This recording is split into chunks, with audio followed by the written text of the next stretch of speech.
Hey boys and girls, like Skillfigure here, and welcome to another episode of Howto Recon. This is where I am just updating and revamping my old tutorials, in case you didn't know it, because I already covered all the recon stuff in Battlefield 3, but some things they changed, and there are some new things, some new weapons and stuff, so I'm just basically updating and revamping them just to give you guys the updated version of it. However, today we have the third little sequel of the Howto Recon episodes, in where I am going to talk about aim and sensitivity, and this time more about aim and bullet drop, since this guy, since you guys requested this a lot, that you want me to go a little bit more into detail with the bullet drops and stuff.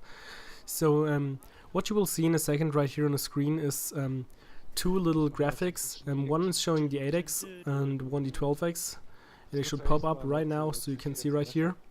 On the left side we have the bullet drop when equipped with the 8x zoom scope, and on the right side we have the bullet drop while having equipped the 12x zoom scope. And you can see 1, 2, 3, 4 on the right side for the 12x zoom scope. Those are basically the 4 lines, and the crosshair in the middle would of course be 0. Same thing goes for the left side for the 8x zoom scope. 0.5 is between the crosshair and the first mill dot. 2, 3, 4, 5, same thing. And you can basically read out how those different sniper rifles work with different scopes. So I'm not just going to read it out all the way, because you can just read it for yourself, and just me reading out numbers wouldn't help anyone at all. So I'm just giving some more tips to go with that. So as soon as you have chosen your sniper rifle of choice, you of course want to get the bullet drop down, and if you're just starting out, this graphic right here will of course help you.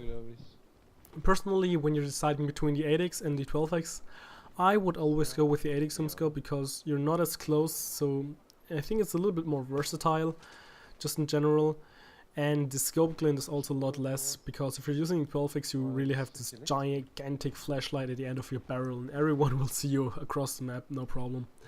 So yeah, I think that's the main reason why I prefer the 8x. Personally, I would also really appreciate it if DICE would implement a 6x zoom scope, because I think that was the default one in Bad Company 2, and I really love that one. I think that's the perfect zoom level you will need. Or maybe a switchable with one 3x zoom scope and one with 12x, but yeah, however, that's not what I'm going to talk about now. And maybe another commentary of what DICE should implement for Recon class. But yeah, like I said, you should just try it out for yourself, what works for you, try it out, play around a little with it. And as soon as you've tried out and you kind of got a feeling for it, you should definitely try to get your rifle of choice. For me it's mostly the SV98, because the bullet drop is pretty decent. I mean, it's the second worst, but still 520 meters per second isn't too bad. And it's better than the M40 with 490 meters. And it's only 20 worse than the L96, and only 40 worse than the G90. So I think it's still a pretty good rifle.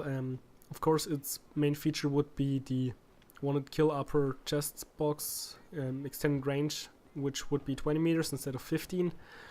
And the tightest hip spread, especially paired with the laser sight, makes it a hip-firing machine. But like I said, the bullet drop on the SV98 actually isn't too good. I mean, the M98B clearly is the king of bullet drop and also bullet velocity, because you almost have no drop, and if you're really accurate you can just pop headshot after headshot after headshot and you won't have any problems. That's just how I feel about the M98B. Of course, its downside would be the 5 rounds in magazine, which is quite small compared to the all the other bolt actions. And yeah, as soon as you've played around a little and you've kind of chosen your rifle, you should just try to figure out the distances on the map. Just play a lot until you get better. You kind of learn them by heart after like a little while. You know how the distances are, you know how big the target will be in your scope, so you can kind of measure the distance by that. There's also a formula, and I will link the Google sheet where I got those two graphics from, and there will also be the formula for the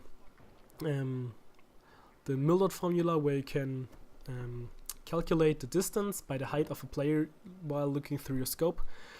It's kind of difficult because the Battlefield 3 stuff is kind of off, because it is a little bit more arcadey kind of, and I don't want to say that Battlefield 3 is an arcade game, it's a tactical shooter, but just the aspect of the sniping with the while using or better said while applying real in life stuff isn't as accurate as some would like to have it.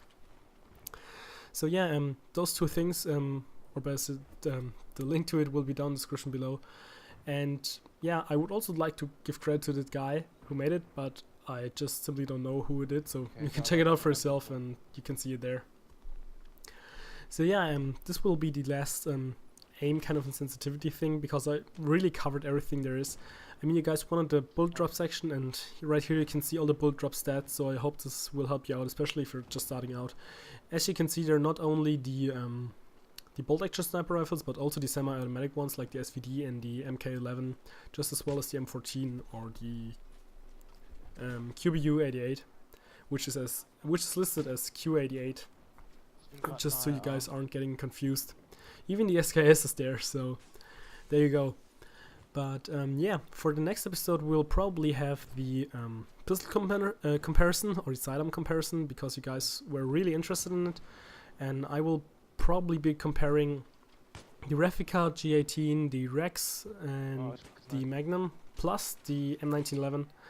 I think we're also getting the M1911 silenced with the flashlight, which is called S-Tech in the endgame DLC, which would be pretty amazing. So I don't know, let me know if you guys want me to wait until this weapon is out so I can compare this one as well, because having two attachments on the M1911 really might give you an edge about like some other stuff.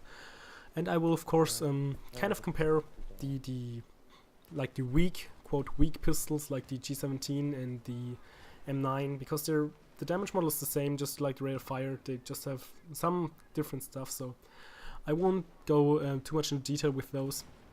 And yeah, so please let me know if you want me to do the episode as the next one, or if you want me to wait until the S-Tech comes out. I think that's how it's called. Well, the improved M1911 with the two attachments. And depending on that, I will first do something about the sidearm comparison, or maybe something else you guys requested, like more on the movement or stuff. So just let me know in the comment section down below what you would like to see for the next Howto Recon episode, or for the Howto Recon episodes in general. And yeah, I think that's pretty much all for now, so I hope you enjoyed the video, and like Skillflicker out.